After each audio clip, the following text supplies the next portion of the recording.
Sales is the most lucrative skill in the world, period. The problem is most sales advice out there today is outdated, cheesy, and could even keep you from the deals that can make all the difference in your career. This is the No BS Sales School, a podcast for entrepreneurs and salespeople who want to master the skill of selling without all the BS.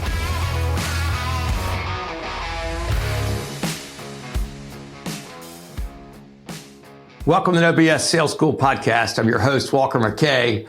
Congratulations, we've made it through National Screw-Off Month, which started about a week before Thanksgiving and ends a week after New Year's. If you screwed off during that time, now it's time to get back to work. I hope, though, No BS sales team, I hope that you did keep the hammer down. I hope that you kept prospecting, made the phone calls, got in front of people, set appointments either for November, December, or January, because your work over that period of time from Thanksgiving till just after Christmas is what's going to make your first quarter. And so if you didn't work so hard during that time, your first quarter is probably going to be a little bit shitty. Maybe no shittier than usual because maybe you haven't done so much, right? Maybe it's always been that way. But what I'll tell you is if you prospect, if you work, if you ask for referrals, if you're out knocking on doors between Thanksgiving and the first week of January, if you need to take a couple of days off for your family, hell, I did that. But the rest of the time, I had my foot on the damn gas pedal. And because of that, I had the best month of new business I've ever had in December. And I've got 6 or 7 prospect meetings coming up in the next 2 weeks from my prospecting in December. So lots of good things happening around here. I hope there are lots of good things happening around where you are as well. And I hope you have the best first quarter you've ever had. I want to talk today about the 4 critical elements for success. And this matters. It matters in sales. It matters in a lot of things. But I would tell you there are 4 parts. The first one is desire. The second one's commitment. The third one is outlook. And the fourth one is responsibility. So let's talk about the first one first. That's desire. How bad do you want your success? How bad do you want it? And it matters. It was, I want success, I want bad. How specific are you about that? You're specific about what you want. And it's not just a total income level that we're talking about. I want to make $200,000. That's great. What matters more is what is it that $200,000 income or $500,000 income would do for you that you can't do right now or would allow you to stop doing that you must do right now? What is it? The more specific you are with what you're looking for, the more you have a specific purpose and a specific thing. This is my why. That's what desire is wanting something very badly and having a very strong why behind it, a reason why it's got to happen. For me, I've got 1 child in college. I got another kid that's going next fall. I know you don't believe this. It's very freaking expensive. And my goal is for each of them to graduate from college with no college debt and for me not to have to incur any more debt to get them there. So that's my why it's very strong. And also, I want to be able to live my life and go on trips and do things like that while they're in college. I want my wife and I to be able to travel and do things like we've been doing. I don't want to have to give all that stuff up. Right? So I've got to make a bunch of money. Strong desire to make that happen. Number 2, here's where the rubber hits the road, is commitment.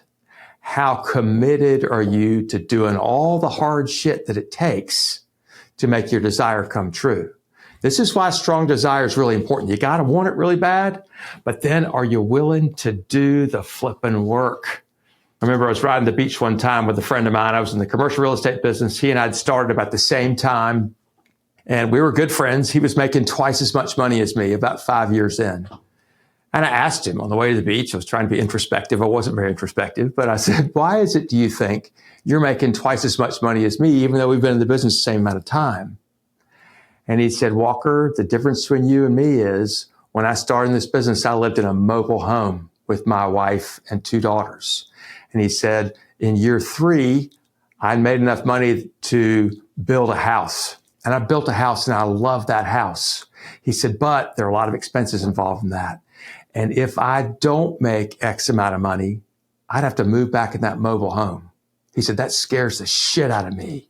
That's a real motivator for me. He said, but now understand you're always looking for the easy way. You're hoping you'll get lucky.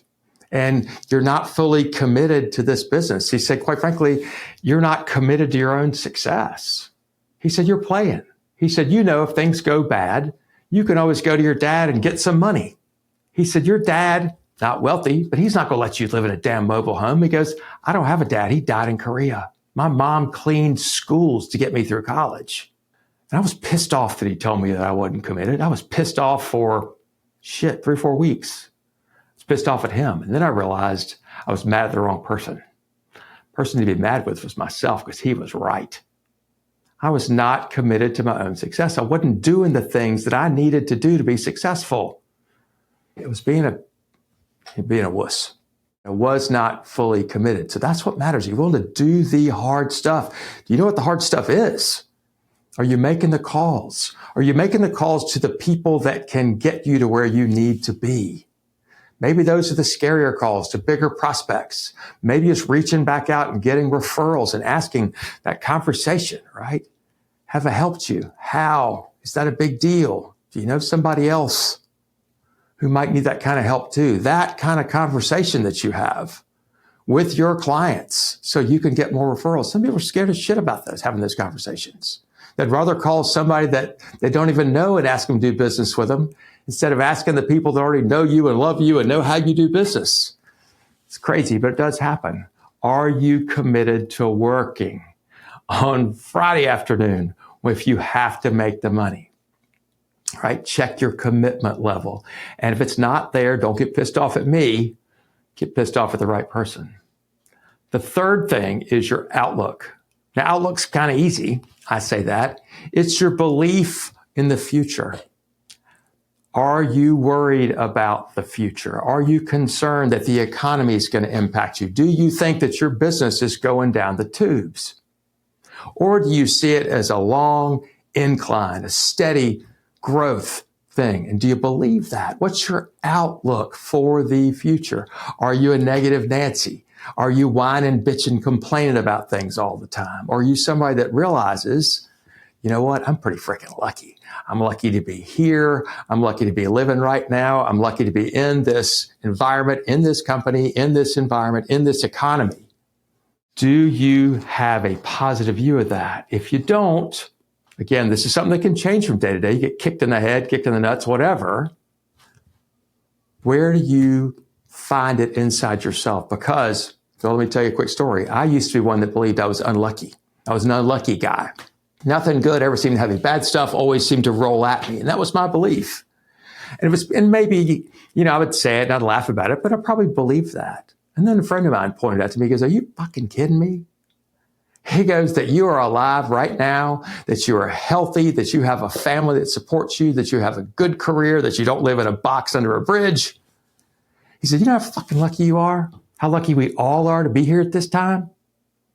He was right. So I started focusing, instead of how unlucky I was, to laugh at it, how freaking lucky I am. And it's beyond gratefulness. I am lucky that it's happened. And I appreciate that. And good shit happens to me all the time. And if you focus on that, that's what you'll see. If you focus on the negative, that's what you'll see as well.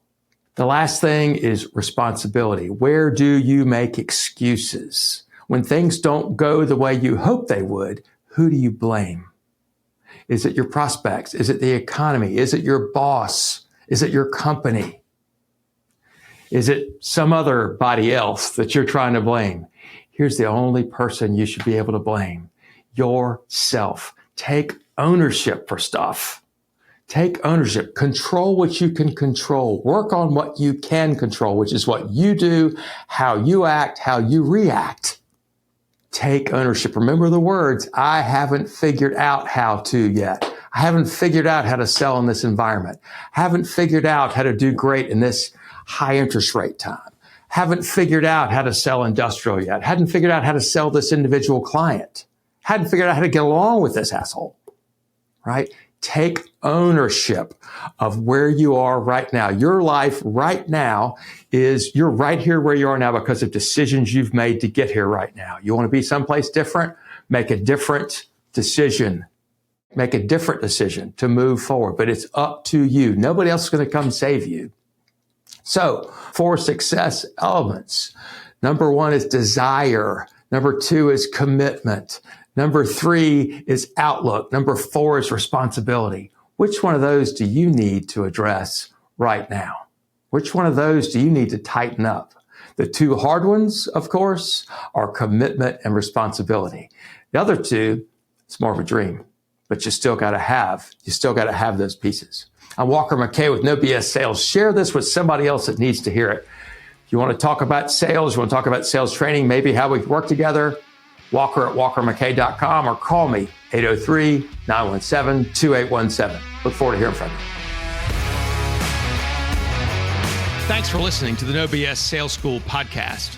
If you're struggling to close deals, then I want to invite you to take my free mini course, where you'll learn the 7 most expensive sales mistakes that will cost you time, money, and credibility. So be sure to click the link in the show notes or go to www.7salesmistakes.com. That's the number 7salesmistakes.com. Thanks again for listening to the No BS Sales School podcast.